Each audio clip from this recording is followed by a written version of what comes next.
bishii March 2022 koox dhalinyaro ah oo ka tagtay mid ka mid ah dalalka qaaradda Afrika ayaa gaaray caasimadda dalka Ukraine ee Kiev. Dhalinyaradaas waxay u ekaayeen dad asal ahaan Ukraine ka soo jeeda ama ugu yaraan si uun xiriir ula leh dadka Ukraine u dhashay.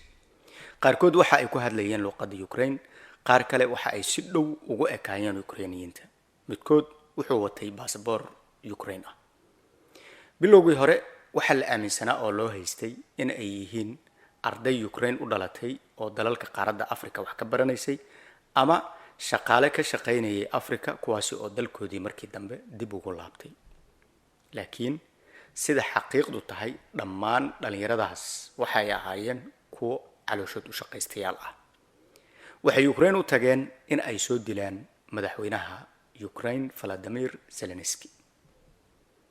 dhalinyarada aan ka hadlayno waxa ay ka shaqaynayeen oo ay u shaqaynayeen kooxda lagu magacaabo Wagner ee Ruushka ka dhisan. Waxa dhici karta dadka qaarkood in aysan maqlin, cidii maqashayna aysan xog sidaas u sii buuran ka haynin. Sababtuna wax kale maaha, waa koox qarsoon oo si qarsoodi ahna u howlgasha inta badan. Waa koox si bahalnimo ah u dagaalanta. Ujeedkeeda ugu horeeya iyo kan ugu dambeeyana uu yahay in ay hanti urursato kaliya. Ma u dagaalamayaan in ay ajir iyo xasanaad gurubsadaan, uma socdaan in ay dawlad dhisaan, in ay deegaan qabsadaan, kaliya in ay dhaqaale urursadaan. Taas darteedna wax walba ay u samayn karaan una sameeyaan. Dawladda Ruushka waxay kooxdaasi u adeegsataa in ay dawladaha caalamka kaga fushato danaheedii gaarka ah. dalalka ay ka howlgelisay waxaa ka mid ah Suuriya, Suudaan, Liibiya, Mali, Afrikada Dhexe, Mozambique iyo Ukraine. Lama hubo in ay Soomaaliya ka howlgaleen, laakiin 25 November 2021 baarlamaanka Yurub waxa uu qoray warbixin ku saabsan xadgudubyada xuquuqda aadanaha ee ay geystaan kooxaha military ee Ruushka, iyaga oo ku soo daray Soomaaliya iyo Cameroon. hase yeeshee tani ma cadaynayso in kooxda Wagner ay si toos ah u joogtay Soomaaliya oo ay ka howlgalaysay. Alxaasil, dagaalyahanada kooxdaasi dalal badan ayay ka howlgaleen. dalalkii ay ka howlgaleenna waxa ay ka geysteen xadgudubyo aadanimo oo aad u foolxumo badan. Hogaamiyihii ugu saameynta badnaa ee soo maamulay waxa uu ahaa Yevgeny Prigozhin, shaqaale dawladda Ruushka u shaqaynayay. si gaar ahna waxa uu aad ugu dhawaa oo uu xiriir adag la lahaa hogaamiyaha Ruushka Vladimir Putin. Cuntada ayuu u diyaarin jiray heer lagu naanaysay cunto kariyaha Putin. Laakiin la yaabku wuxuu yahay sanado kadib ninkaas waa la holciyay. qarax ayaa lagu dilay. yaa ka dambeeyay mataqaanaa? isla saaxiibkiis Vladimir Putin. magacaygu waa Aweys Xaaji Nuur Aweys Aar, halkanna waa Itaal Media. la soco sheekada ku saabsan taariikhda kooxda Wagner oo ay taageerto dawladda Ruushka.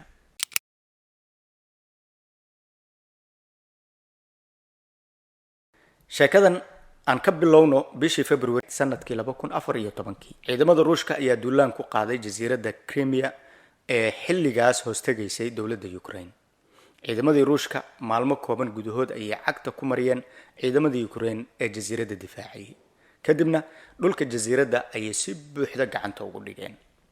saraakiishii ciidamada Ukraine waxay arkeen in cidda la dagaalamaysa aysan ahayn ciidamada Ruushka oo kaliya, oo ay ku jiraan ciidamo kale oo aan haytoodii la aqoon, kuwaasi oo garab siinayay kana barbar dagaalamayay ciidanka Ruushka. dagaalyahanadan bilowgii hore waa la garan waayay. waxay lahaayeen qaab lagu wareeray. ciidan ku labisan darees ciidan oo midabkiisu uu cagaar yahay, aan lahayn wax astaan iyo calaamad lagu garan karo, dhammaantoodna wajiyadu ay wada qarsan yihiin. sida ciidamada kale ma wataan calanka Ruushka oo ay u dagaalamayaan. hashu maankayga gadaya ma masaar bay liqday, Soomaali saasay dhahdaa. mawduucu waxa uu dawladda Ukraine ku noqday wax lagu jahawareero oo meel loo qaada laayahay. bilowgii hore oo dhan waxaa loogu yeeri jiray the little green men oo loola jeedo ragga yaryar ee cagaaran. dawladda Ukraine waxba kala ma socon in ciidamadan ka soo horjeeda ee dagaalka kula jira ay yihiin dagaalyahano ka tirsan kooxda calooshood u shaqaystayaasha ah ee dhowaanahaas uun la aasaasay oo lagu magacaabo Wagner. waqtigaas ciidamada Wagner waxa ay hoostagayeen oo ay ka amar qaadanayeen sarkaal hore uga tirsanaan jiray sirdoonka Ruushka oo howlgab noqday. ha ku wareerin ninkii aan goordhow ka sheekeynaynay ee aan lahayn waxa uu cunto kariya u ahaa Vladimir Putin waxa lagu magacaabaa Yevgeny Prigozhin. waa ninkii ugu saameynta badnaa hogaamiyaashii kooxdaas soo maray. sheekadiisuna way noo dhiman tahay, laakiin kan aan hadda rabno in aanu ka hadalno waxa lagu magacaabaa Dmitry Utkin. ninkan wax badan ayuu si gaar ah ula soo shaqeeyay Vladimir Putin, madaxweynaha Ruushka. waa nin sawiradiisu ay dhif iyo naadir ku yihiin internetka oo aan wax badanba laga helaynin. laakiin mid ka mid ah sawiradiisii internetka laga heli karo waxaa ka mid ah sawirkan oo ah sawir selfie ah oo uu isagu iska qaaday. waa sawir uu xabadkiisu qaawan yahay isla markaana lagu arki karo tattoo dhowr qaab ah oo xabadka ugu yaala. laakiin maxaa naga quseeya oo aan ka rabnaa tattooga xabadka ugu yaala? aan ku sheego. mid ka mid ah tattooga ku dhagan xabadkiisa waa astaantii naazigii Jarmalka. mid kalena waa astaantii ay lahaayeen ciidamadii naaziyiinta. waa mid ka mid ah ciidamadii ugu bahalsanaa taariikhda ee dunidan soo maray. halkan waxaa laga fahmi karaa laba arin. tan koowaad in Dmitry uu yahay nin qarsoon oo daaha gadaashiisii howlaha ka maamula. waxaana caddayn kuugu filan in xitaa sawiradiisii aan si fudud lagu helaynin internetka. waa nin isqariya marka. tan labaadna waa in Dmitry uu yahay shakhsi aad ula dhacsan oo ku dayda Hitler iyo fikradihii naaziga. waayahay intaas kadib waxaan u baahannahay in aanu fahamno sababta kooxdan loogu bixiyay magaca Wagner. kooxda waxaa lagu sameeyey muusigiiste Jarmal ahaa oo lagu magacaabi jiray Richard Wagner. muusigiistaha oo taageerayaashiisu uu ka mid ahaa Adolf Hitler. macnaha Hitler ayaaba wuxuu taageero u ahaa oo uu aad u jeclaa la dhacsanaa muusigiistahaas Richard Wagner. marka Dmitry aasaasaha Wagner waxa uu kooxda ku sameeyey muusigiistihii uu Hitler jeclaa. waayahay waxaan soo sheegnay in kooxda Wagner ay markii ugu horeysay oo ay soo muuqdeen ay ahayd sanadkii 2014 si ay ciidamada Ruushka gacan ugu siiyaan in ay Ukraine ka qabsadaan jasiiradda Crimea. Ruushku si fudud ayay jasiiradaasi gacanta ugu dhigeen ayaga oo aan la kulmin iska caabin sidaas u weyn. sidoo kalena ma jirin door weyn oo ay kooxda Wagner ku lahayd la wareegidda jasiiradaas. way ku jirtay laakiin sidaas uma weyneen doorkeeda. laakiin hal sano kadib kooxda Wagner waxa ay heshay fursad muhiim ah oo ay qayb kaga noqon karto mid ka mid ah dagaaladii ugu foosha xumaa taariikhda casriga ah kaasoo ka dhacay dalka Syria. sanadkii 2015 dagaaladii Syria ka socday waxa ay ku jireen marxaladoodii ugu adkayd. dowladdii waqtigaas ee uu hogaaminayay Bashar al-Assad waxa ay qarka u saarnayd in ay dunto kadib markii dhul badan laga qabsaday oo ay la wareegeen dagaalyahanadii mucaaradka iyo sidoo kale kooxda Daesh. waqtigaas waa tii uu Bashar ka dalbaday Ruushka in ay gacan military u fidiyaan. dhab ahaantiina Ruushku wuu ka jawaabay oo markiiba waxa ay duqeyn cirka ah ku bilaabeen dhowr goobood oo gudaha Suuriya. Allahu akbar. waqtigaas Ruushku waxa ay Syria ka fulinayeen duqeyn cirka ah oo uma dirin wax askar ah oo dhulka ka dagaalama. laakiin dhamaadkii 2015 waxa laga warhelay gudaha Syria oo ay ka dagaalamayaan ciidamo shisheeye oo aan haybtoodii la garan. waxay ku labisan yihiin labis aan la aqoon, meesha ay ka tirsan yihiin lama yaqaan, dawladda soo dirtay lama oga. waa ciidan ku labisan darees ciidan oo aan lahayn wax astaan ah, isla markaana dhammaantood wajiyada ay wada qarsan yihiin. laakiin waqti kadib ayaa la ogaaday in ciidamadan ay ka tirsan yihiin kooxda Wagner ee Ruushka ka dhisan. mararka qaar waxa ay labiska ku soo dhigsan jireen calaamad ay ku qoran tahay ISIS Hunters, ugaarsadayaasha Daesh. bilowgii hore waxay u ekaayeen ciidan la dagaalamaya oo bartilmaameedkoodu uu yahay Daesh. goobo badan oo suuriya gudaheed ah oo ay ka dagaalameen way ku guulaysteen in ay gacanta ku dhigaan, ha noqdaan meelihii ay daacish joogeen ama ay kurdiyiintu haysteen ama kooxo kale. sidii ay maalinba goob hor leh gacanta ugu dhigayeen, maalinkii dambe waxa ay qabsadeen meelaha ugu khayraadka roon suuriya, sida meelaha uu cegaago shidaalka. marka halkaas la taagan yahay, waxaa xusuusin u baahan ujeedka ugu weyn ee ay kooxdaasi u dagaalamayso ma ahan in ay deegaano xorayso kaliya, waa in ay hanti ka tacabto dagaalada. lacag darteed ayay wax kasta u hori karaan. askariga ka tirsan kooxdan waxa uu diyaar u yahay in uu ka dagaalamo oo uu dhex galo goob kasta oo halis weyn ay ka jirto si uu lacag badan u helo darteed. askariga Wagner ka tirsan waxa uu mushaar ahaan ka badan yahay askarta dowladaha waaweyn ee caalamka. ka waran halkii askari oo Wagner ka tirsan waxa uu bishii mushaar ahaan u qaataa $3,000 oo ay u dheer tahay cuntadiisa iyo tashiilaadka kale ee uu sida maalinlaha ah ugu baahan yahay. askartu ma ahan ciidan hal dal ka soo wada jeeda. qaarkood waxaa laga keenay dalalka Yurubta bari, Laatiin, qaar kale Afrika iyo Aasiya. waa askar calooshood u shaqaystayaal ah oo aan wax mabda ahba u socon una dagaalamaynin. kaliya way dagaalamayaan. ciddii dila lagu amro ayay dilayaan. mushaarkooda ayay iska qaadanayaan. bes sidaas ayay u nool yihiin. waxaa intaas usii dheer, mar kasta oo ay qabsadaan deegaan qani ku ah khayraad dabiici ah, qiimaha lacagta ay helayaan waa loo kordhinayaa. Wagner markii ay qabsatay deegaanada hodanka ku ah shidaalka ee dalka Suuriya, xukuumadda Suuriya ayay hordhigeen gorgortan iyo shuruud ah in la siiyo 25% faa'iidada halkaasi ka soo baxda. Wagner oo ahayd koox dagaal loo aasaasay muddo 2 sano gudahood waxa ay is aragtay iyada oo u ekaatay shirkad ganacsi oo hanti tacbaysa. Suuriya gudahoodii halkii ay marka hore ka beegsan jirtay goobaha ay joogaan dagaalyahanada xukuumadda ka soo horjeeda, hadda waxa ay bilowday in ay aado oo bartilmaameedsato meelaha uu khayraadku ka buuxo. isla qaabkaas ayay kula dhaqantay dalal badan oo ay ka dhaceen dagaallo sokeeye iyo khalalaaso gudaha ah sida Liibiya, Mozambique, Afrikada Dhexe, Suudaan, Suudaanta Koonfureed, Mali, Madagascar, Nigeria, Senegal iyo Cameroon. Soomaaliyana waa tii aan sheegnay oo in shaki uu ka jiro. dhammaan dalalkaasi ayay ciidamo geeyeen oo ka dagaalameen kaliya si ay u daldashaan khayraadka dalalkaasi ceegaaga, ha noqdaan shidaal, dahab, uranium iyo macaadin kale. isla meelahaas waxay ka geysteen xadgudubyo aadanimo kuwii ugu foosho xumaa.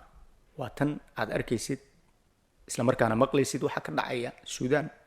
intaas oo dhan waxa ay ku dhacayeen hal nin dartiis amarka ka soo fula. hal nin нести без боеприпасов потери в Бахмуте. lagama yaabo in wax badan laga fahmo sheekada Wagner iyada oo aan la sharixin doorka ninkan oo lagu magacaabo Yevgeny Prigozhin. wuxuu ahaa hogaamiyaha dhabta ah ee Wagner. dhalinyarinimadiisii muddo 9 sano oo cimrigiisa ka mid ah waxa uu ku soo qaatay xabsi kadib markii lagu helay in uu ku kacay fal xatooyo ah. kadib waxaa xabsiga laga sii daayay sanadku markii uu ahaa 1990.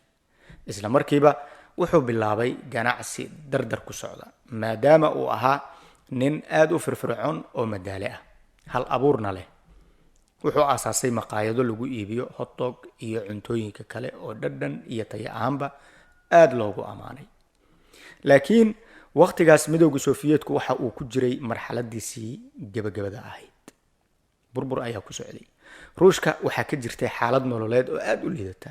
malaayiin raashiyaan ah ayaa ku noolaa saboolnimo, gaajo iyo macluul. taas darteed dowladda ruushka ayaa ka codsatay ganacsadahan in uu ka caawiyo quudinta caruurta yaryar ee iskooleyda ah. halkaas ayuu ka bilowday xiriirka xukuumadda ruushka iyo ninkan lagu magacaabo Prigozhin ilaa uu gaaray meeshii ugu sarreysay xiriirkaas. Prigozhin heer waxa uu gaaray in uu dhiso xiriirka shabakad ay ku jiraan siyaasiyiinta ugu waaweyn ruushka. ugu dambeynna wuxuu helay qandaraaska cunto karinta Kremlin ama madaxtooyada ruushka. kadibna dadku waxa ay u bixiyeen naanaysta ah cunto kariyaha Putin. qisada Prigozhin haddii la soo koobo waa qiso ku bilaabatay kor u kac iyo horumar degdeg ah. wuxuu ahaa wiil dhalinyar ah oo tuuganimo xirfad ka dhigtay, kadib xatooyo uu sameeyey darteed xabsi u galay, laga sii daayay, haddana noqday ganacsade weyn oo leh maqaayado caan ah. ugu dambeynna fursad buu u helay in uu cuntada u sameeyo Kremlinka oo dhan, waa aqalka madaxtooyada Ruushka looga taliyo oo dhan. wuxuu ahaa nin markasta nidaamsan, isku aadan, si xaraga leh u labista, nin furfuran oo ay u fududahay in uu mas'uuliyiinta si dhow xiriir ula sameeyo. ugu dambeyn, hantidii uu ganacsiga ka tacbay waxa uu ku maalgeliyey kooxdan lagu magacaabo Wagner ee uu aasaasay sarkaalkii sirdoonka ahaa ee Dmitry Otkin. marka hadda doorka labada nin uu kala cad yahay ayaan filayaa. Dmitry Otkin waa ninkii kooxda aasaasay, Yevgeny Prigozhinna waa ninka maalgelinteedii lahaa, kadibna hoggaankeedii gacanta ku dhigay. waa ninkii lahaa amaradii wax lagu qarbuday ee ay fulisay kooxda meel kasta oo ay caalamka ka howlgashayba. sidoo kale waxa uu ka shaqayn jiray lacag dhaqista. hantida ay sida suuqa madow ah u soo xarayso Wagner ayaa la soo marsiin jiray dalal Afrika ka tirsan si loo saantiro halka lacagtaas ay ka timid. waxaas oo dhan waxay ahaayeen tallaabooyin si qarsoodi ah ku socda ilaa la soo gaaray markii ay dowladda Ruushku duulaanka ku qaaday dalka Ukraine sanadku markii uu ahaa 2022. bishii February 2022 ciidamada Ruushka ayaa duulaan ku qaaday dalka Ukraine. Ruushku waxa uu ku weeraray Ukraine diyaaradihiisii wax duqeeya, taangiyo iyo maraakiibta dagaalka. laakiin ciidanka Ruushku ma awoodin sidaas oo ay tahay in uu si fudud oo degdeg ah ku gaaro guulo waaweyn oo wax ku ool ah. taas beddelkeed, toddobaadyadii ugu horreeyay ee ay dagaalka Ruushka qaadeenba waxa ay la kulmeen guuldarrooyin xanuun badan. arrintaasi darteed bishii Maaj ee isla sanadkaas 2022 wuxuu danbiday Ruushka in uu u yeerto ciidamadii calooshood u shaqaystayaasha ahaa ee kooxda Wagner si ay uga gacan siiyaan dagaalka Ukraine. Wagnerna dagaalkii ayay sidaasi ku soo gashay. markiiba wuxuu caalamku ku baraarugay awoodda aan caadiga ahayn ee ay kooxdan leedahay, taasoo xitaa ka awood iyo tayo badnaa ciidamada Ruushka. waa bilowgii hore. tusaale, magaalada la yiraahdo Bakhmut ee dhacda bariga Ukraine, ciidanka Ruushku waxa uu ka dagaalamayay muddo 1 bil ah, wax guul ahna kama keenin, ilaa uu maalinkii dambe u baahday in uu u yeerto ciidamada Wagner. Wagnerna wax aan toddobaadyo ka badnaynba ayay magaalada oo dhan ku burburiyeen, gacantana ku dhigeen, kadibna inta muuqaal iska soo duubeen ayay shaaciyeen in dagaalkii ay ku guuleysteen, magaaladana ay hadda iyaga gacanta ugu jirto. muuqaalka waxa ka soo muuqday ay soo duubeen Prigozhin. caalamku waxa uu sidaasi ku bartay in hogaamiyaha dhabta ah ee kooxdaasi uu yahay ninka lagu magacaabo Prigozhin. wixii maalinkaasi ka horreeyay, xukuumadda Ruushku way inkirsanayd, way diidaysay, ma ogolayn in ay jirto koox la dhaho Wagner oo dagaalanta. laakiin dagaalka Ukraine kadib wax walba bannaanka ay yimaadeen ayaga oo cad. waxaa la bartay kooxda Wagner, waxaa la aqoonsaday hogaamiyahooda iyo astaanta ay leeyihiin. wixii markan ka dambeeya, Prigozhin waxa uu go'aansaday in uu kooxda ballaariyo isla markaana intii hore ka sii xoojiyo. marba haddii kooxda awoodeedii ay ku soo bandhigtay dagaalka Ukraine, caalamkuna wuu bartay, muhiimna waxaa noqotay in kooxdaas awoodeedii la ballaariyo. Prigozhin waxa uu dowladda Ruushka hordhigay dalab ka kooban 2 qodob. kow, in loo ogolaado in uu askareeyo maxaabiista ku xiran xabsiyada Ruushka oo uu ku xoojiyo ciidamada Wagner. Ruushkuna wuu ka aqbalay. Prigozhin isaga laftigiisii ayaa inta uu baxay oo xabsiyada tegay, kadibna bilaabay in uu maxaabiista kala xusho oo intii isaga anfacdaba askareeyo. maxaabiis badan ayaa markiiba isa soo bandhigay oo ku qancay soo jeedintaas, maxaa yeelay kuwa badan waxa ay ku xukunaayeen xabsi daa'im, inta noloshoodii ka dhiman in ay xabsiga ku dhamaystaan. marba haddii bannaanka ay fursad u helayaan, goob dagaal ba Allah ka dhigay, waxay u ahayd fursad dahabi ah. kaas wuxuu ahaa dalabkii koowaad ee Prigozhin, waana laga yeelay. dalabka labaadna waxa uu ahaa in si aan kala go' lahayn loo siiyo hub, rasaas iyo saanad walba oo looga baahan yahay goobaha dagaalka, si ay u awoodaan in ay dagaalamaan waqtiga ugu dheer ee suurtagalka ah.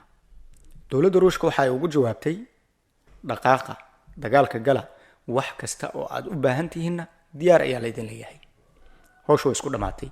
wixii markaasi ka dambeeyay Wagner waxa ay cagta marisay magaalooyin badan oo Ukraine ah.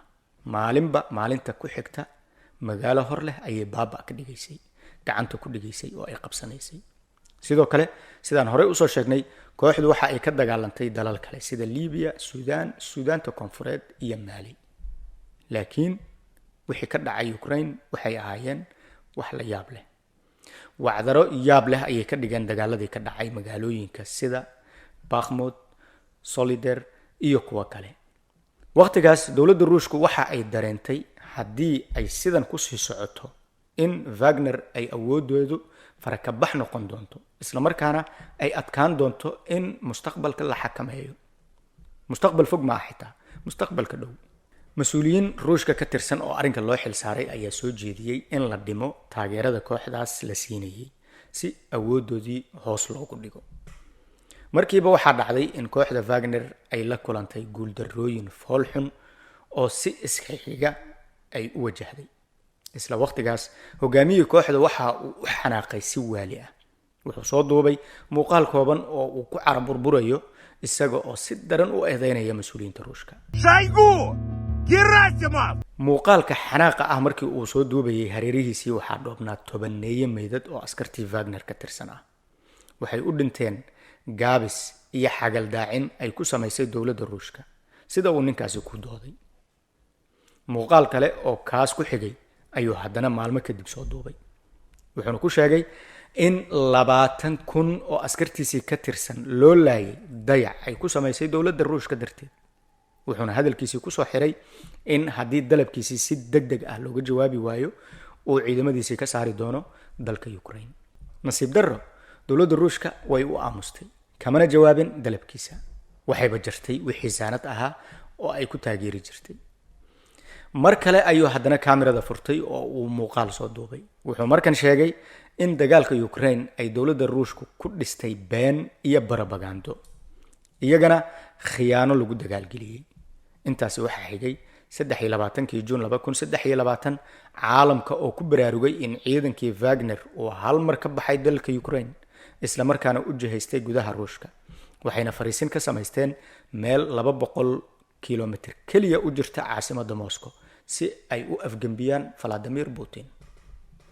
sheeko way isku dhanaanaatay. indhaha caalamka oo dhan waxa ay markan ku soo jeesteen Ruushka. daqiiqad kasta waxaa la isweydiinayaa maxaa dhacay, maxaase dhici kara. gudaha Ruushka wadnaha ayaa farta lagu wada hayaa.